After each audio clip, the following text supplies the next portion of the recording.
Hello. Good morning. If you're on the West Coast, it's morning still. And welcome to Ceramic Storytime with Sue.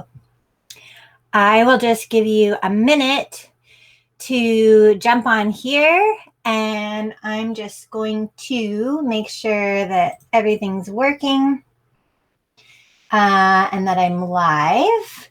Okay, there, I see myself. Oops.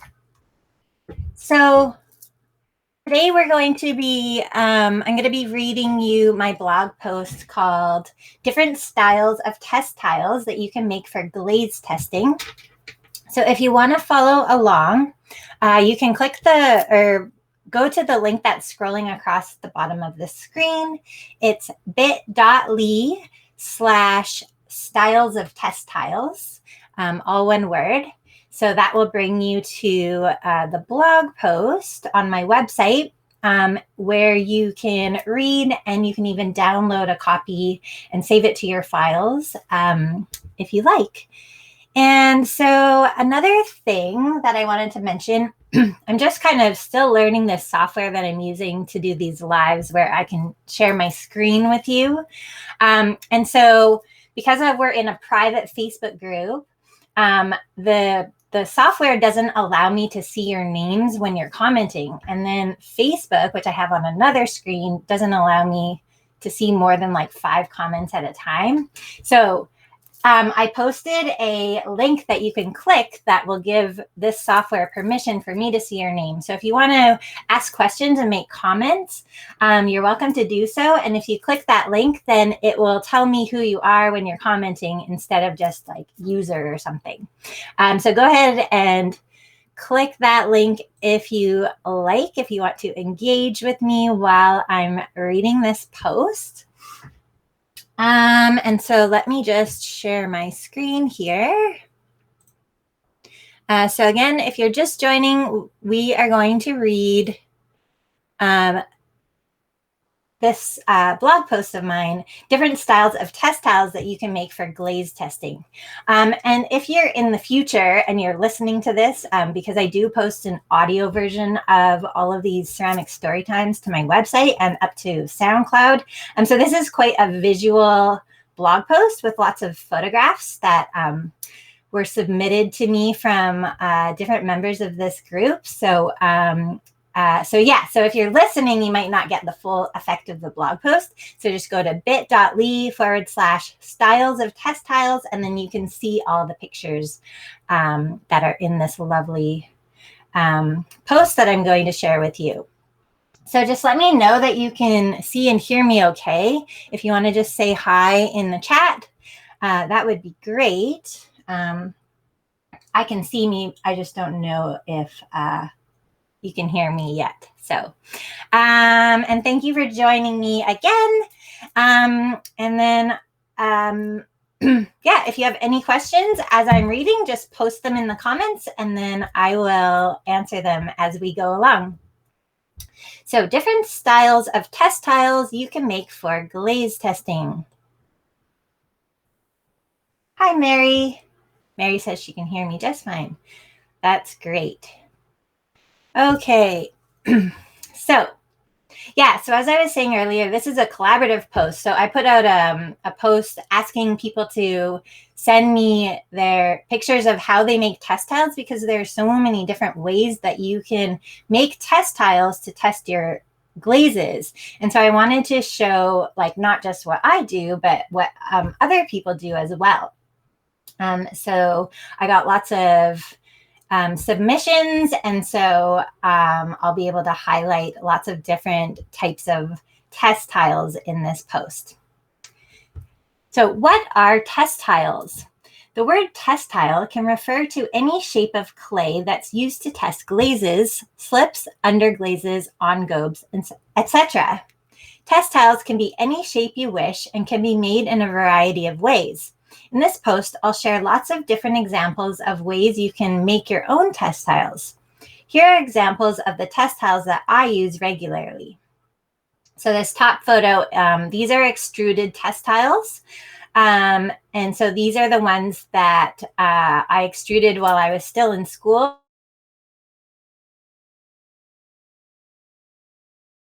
So the second photo is also extruded test tiles. So this is the test tile die that we have at the studio where I work. So these are just slightly different shapes of test tiles. And then this bottom line here, these are test tiles that I threw on the wheel because I don't actually have an extruder in my home studio. And so you don't need an extruder to make test tiles. You can actually throw them on the wheel. And I have an example of what that looks like further down in this post. It doesn't matter how you make them. The key is that they're fast to make. They don't use much clay, and you have so many of them that you're not afraid to grab them and test. This way you can do lots of experimenting and you don't care what happens to them in the kiln. They're not precious like your pots that you've put a lot of time and thought into. It's always better to sacrifice a few test tiles than risk ruining your pots. Use them often whenever curiosity strikes. Try a new glaze recipe or a new combination of existing glazes. The more you test and experiment, the more glaze options you'll have access to. Styles of test tiles. Test tiles can be made in many different ways. To illustrate the variety of possibilities, I reached out to my Facebook group, Understanding Glazes with Sue, to see how other people make their test tiles, and I have a lot of great photos to share with you. I hope these examples give you new ideas of ways that you can make test tiles to test your glazes. So here we have 4 photos, and these are all examples of shapes that were cut out of a slab and then they sit flat in the kiln. So the first photo, these are textured wall tiles from the Cedar Hill Rec Center where I work. Number 2 are Raku test ornaments by Bonnie Martin McCormick. Number 3 are flat stamp tiles that will be hung on pegboard hooks by Debbie Peoples-Deese. And then number 4 is flat stamped slip decorated tiles by Jackie Blondin. So they can be textured. A lot of these are stamped.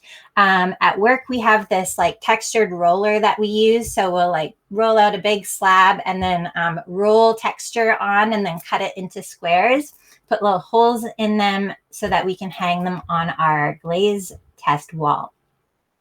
And then these down here are slip decorated. So if you use slip on your pots, then it's a good idea to also use slip on your test tiles because you want to see how the glaze is going to look over the slip that you're using, and that will give you the most accurate test results that you can then use to make decisions for glazing your pieces later. Now we have examples of shapes cut out of a slab and then propped upright in the kiln. So number 5 here is from Nicholas Feist. He stands his flat tiles in holders made of old clay scraps. So you can see here there's like a little squished piece of clay that with a slit in it, and then you can sit the test tile upright in the kiln. So if you don't have an extruder, you can roll a slab and then cut out rectangles, and then you can still have your tiles firing vertically, because if you're making pots that are vertical, unless you're making flat tiles or plates or dishes that sit flat in the kiln, you want to test your glazes on a vertical surface, because a lot of glazes look very different when they're fired flat versus fired on a vertical surface. So if your pots tend to have vertical surfaces like mugs and cups and vases, and most pots have vertical surfaces, it's good to see them flat as well as upright. So this is a way that you can make slab built test tiles and then also fire them upright. So then this photograph here is from Don Clark, and so he stands his flat tiles in a cut fire brick, inspired by Ron Roy. So you can see in this photo, I can't enlarge these photos, but if you go to the website, you can see these more up close. But yeah, so he's got these soft fire bricks that he probably used like a hacksaw or something to cut slits in, and then he can prop his test tiles upright. And then this bottom photo here is I extruded this. It's like a long test tile. And then this can be used kind of like a Scrabble tile rack where the flat tiles can sit upright and they're kind of on a 45-degree angle. So I could have a row of tiles sitting across here. And then when your glazes are upright, then you can tell if they're likely to run, which you can't tell if you're firing them flat. So that those are a couple different options here. Kristen says, thank you for all you do for the community. You're very welcome. I just love it. So this is fun for me. So now we're moving into extruded test tiles. So we've got extruded L shapes. So these are all the test tiles that we make where I work. And this is the extruder die right here. So this is a piece of, I don't even know what the material is. It's just plastic. But it's got, I don't know, like what kind of plastic is best to use for test tiles. I think we used cutting board plastic when I was in school. But you can see it's about 2 inches by 2 inches. Of course, the tiles shrink during the drying and the firing process. But that just gives you an idea of like what the shape looks like that you're pushing the clay through with the extruder. And then you can also make extruded tubes. So if you have a hollow die extruder where you can extrude tubes like this, these are really fast ways to make vertical surfaces where you have an inside and an outside. And so these will give you that vertical surface to see how your glaze, whether it's going to run and how it looks on that vertical surface. It looks like, so number 8 is clay is extruded through a tube shape and then cut into smaller sections. This is by Jackie Blondin. And then number 9, this is also from Jackie.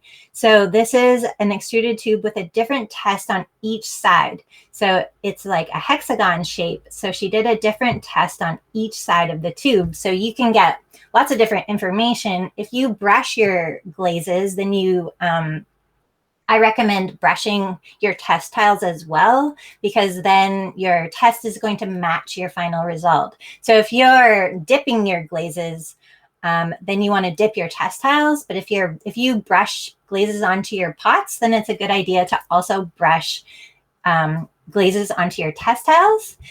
So it looks like these are like different thicknesses of glaze, maybe applied with a brush here. And then this bottom photo is our dipped extruded tubes by Rachel Gayfield. And so, yeah, so it looks like she's done, you know, a couple dips. So you can do like one dip that goes halfway up and then another dip on an angle. So you can kind of see what one coat looks and then 2 coats, etc. So then now moving on to a ring thrown on the wheel and cut into sections. So these are lovely test tiles. Photo number 11 is by Eleanor Hendricks.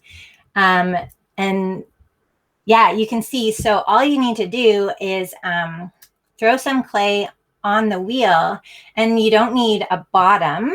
You just want to make sure that you're pulling up the edges and that you have a little bit of an edge on the bottom so that the test tile will stand up upright. And then you can put texture into them like while it's spinning on the wheel, so you can like make grooves with a tool. And then you just cut it into sections. and they're nice and uniform and upright. So that's a good way if you don't have an extruder and you want to make upright test tiles, then that's a really good way to do that. And then these are some that I made. These are like the first time I made wheel thrown test tiles, and I would do it differently next time. I made them so they're like kind of an awkward shape for stacking, like, and for storage. So I would definitely try to make right angles so that they nest together nicely, because the way I made them, they don't really fit in a box. I like to store my test tiles in boxes. And so they don't really you can't really fit too many together. So that's just a consideration if you're making wheel thrown test tiles, just to make sure that the front of the tile profile kind of matches the back of the tile. So then they will nest together. So number 12, so this photo shows texture lines are easily added during the throwing process. And then my test tiles, I just have this little flower stamp. So I just stamped each one after I cut them. And that just shows me how the glaze will pool and break over texture. And then pinch pots. So I like to make tiny pinch pots for when I need a little bit more info that more than a tile can offer. So I'll just quickly just pinch a bunch of pots if I want to see how the glaze pools. And so I'll often do an upright test tile and then also glaze in a little pinch pot, and they're super fast and quick to make, just so I can see how it looks on the inside of a pot. And then other small test pots. So you can, if you're super fast at throwing, you can just throw, off the hump or something. You can just throw a whole bunch of little dishes, as long as you're not putting too much time and energy into them, because once you put a lot of time and energy into your test tiles, then you're ooh, you don't want to waste them, right? So you want to make sure that you just have so many test tiles that you're not trying to conserve them. You're just going to grab them and test a glaze, put them in the kiln, fill up all those empty spaces in between your pots in the kiln. So number 14, these are small test bowls that are made by pressing a slab into a disposable small sauce bowl by Brenda Kiersebilk. I'm sorry if I'm pronouncing all your last names wrong. And then number 15 is from Callie Beller, who makes these testers that fit nicely in between large bowls in the kiln. So that's some great forethought. If you make a lot of large bowls that go like this, then you can make test tiles that go like that. That will fit in between the large bowls. And then you're using your kiln space effectively. And then, so because these have holes in the center, they can be strung together to keep them organized. And she says the cone shape slows down the glaze runs. So since they're not straight up and down, they're on a slant, then if the glaze is runny, it's going to run a little bit less because it's more of a gradual slope. And then this bottom photo is from Greet Vandenbush. I'm sorry. First test with small tiles, and then the ones she wants to test further are tested in these small bowls that she throws off the hump. So yeah, so it's a good idea. So when you're testing glazes, if you just have an idea, you just want to try something, you dip a test tile, and then when it comes out of the kiln, you're like, ooh, I want to take that further. You might then want to test it on a larger piece, like a bowl, because often, as a lot of you probably know, it's common for your test tile to come out of the kiln and then you glaze a larger piece and it looks completely different. And that can have to do with a lot of different factors. It could be the thickness of the glaze. It could be just if the glaze has a long, like if the pot is taller, so the glaze has a further, more surface area to run and move, then that can change the appearance of a glaze. Glazes also can look different on the inside of a piece rather than the outside. So these are all things that you want to test before you go ahead and glaze a whole kiln load of work with a new glaze that you just liked on a test tile. So I recommend sort of like gradually starting with small tests and then working your way up, and doing several tests before you decide to glaze a whole kiln load of work with a certain glaze. Because as we know, glazes are tricky and complicated and often do things that are unexpected. So I really like Greet's process here, where she dips a small tile and then she moves on to larger bowls. Different test tiles for different purposes. Each style of test tile will provide different types of information. I recommend making test tiles that resemble your pots in some aspect. If your work is three-dimensional, it's important that your test tiles have enough of a vertical surface so you can see how the glaze moves. A glaze that's fired flat can look very different than the same glaze fired on a vertical surface with forces of gravity at play. And you can't see if a glaze is going to run if you fire it flat. If your pots are highly textured, then make textured test tiles. Smooth pots, smooth test tiles. So these are slab test tiles by Ashley Keller, who hand carves them. And this shows her whether the glaze will accentuate her designs.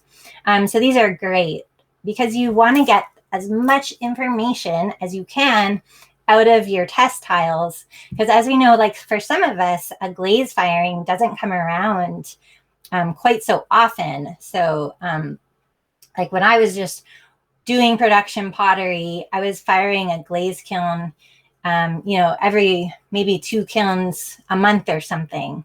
And some people fire much less often than that. And so when your glaze firings are few and far between, then you want to make sure that you're doing as much testing as you can so that you get the information so that you can move forward with your ideas.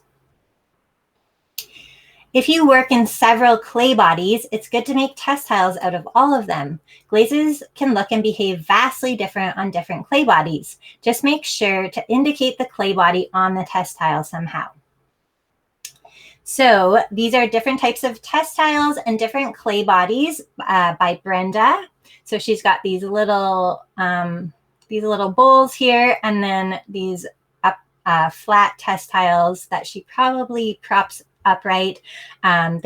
These ones look textured. These ones might be smooth. 2 different, or maybe even 3 different clay bodies here.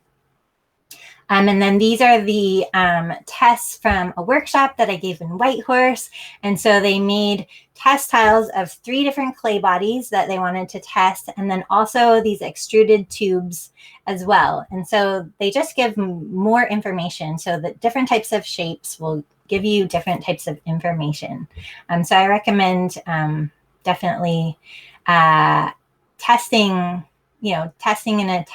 on a test tile, and then if you can make little cups or extruded tubes, then that's going to give you an inside surface as well as an outside surface to work with. The clay bodies that I use are from Plainsman clay, and they are numbered. So I stamp the number of the clay into the test tiles. So here, this is Plainsman M390. So I just use little number stamps, and I stamp 390. And then this is Plainsman M340. So down the road, years later, when I'm looking through a box of test tiles, I will know for sure what type of clay body it is. And that's really important, especially like if with Plainsman clay, there's the M370 and then the P300. They both look very similar, almost identical at bisque stage. So it would be really hard to tell the difference between the two unless they were labeled in some way. If you use colored slips or underglazes on your pots, paint some on your test tiles too. if you're trying to find a transparent, if you're trying to find a transparent glaze to put over images and decals, put images on your test tiles as well. So these are from Brenda again, who paints slips and engobes onto her test tiles so she can see the transparency of different thicknesses of glaze. This will often produce an unexpected color where the glaze and the engobe overlap. So these look like they are at bisque stage. And so different engobes. If you use stains, it's good to put, like these have just a little stripe so you can see what the glaze looks like just on the clay body and as well as over top of the oxide or whatever underglaze, whatever this stripe is made of. And then you can tell that there's the glazes different thicknesses. So it's thinner down here, thicker up here. And you kind of, where the glaze is thicker, you kind of lose the stripe that's underneath. So this is a good indication if you want this, this stripe to show that you need to keep your glaze on the thinner side or else you're going to lose those details completely. You get the idea. Make sure the test tile will give you the information you want from the glaze. If you think you'll eventually want to hang them or string them together, make sure you put a hole in them so you have the option. And this photo is from Adelaide Barbie, who hangs her test tiles on the garage door. She has examples of each glaze on 4 different clay bodies. So this is a lovely photograph of, so she's got, these 4, each row is a different clay body, and then each column is a different glaze. So you can see how each of her glazes looks on every clay body. And it's just very visually appealing as well. If you really want to learn more about glazes, developing the habit of testing is going to get you there the fastest. I recommend putting at least 1 test into every glaze firing whenever you can, especially if you're firing a glaze kiln once a month or less. When those glaze firings don't come around very often, take advantage of them. Make use of the empty spaces in your kiln to learn about your glazes and find new ones. So if you have different ways of making test tiles, let me know. You could post them in the comment or you could post them to the group and share that, because we all make test tiles in very different ways. And it's sometimes you'll see something that someone else is doing and that will give you an idea for something that you can do as well. So if you have any questions, please type them in the comments now. Otherwise, I'm going to let you go. Thank you for joining me again for Ceramic Storytime with Sue. This video will be up in the Facebook group, and then I'll post it to my website and all the channels, so you can watch it again later if you like. So I hope you have a great day and a great weekend, and I'll see you next week for Storytime.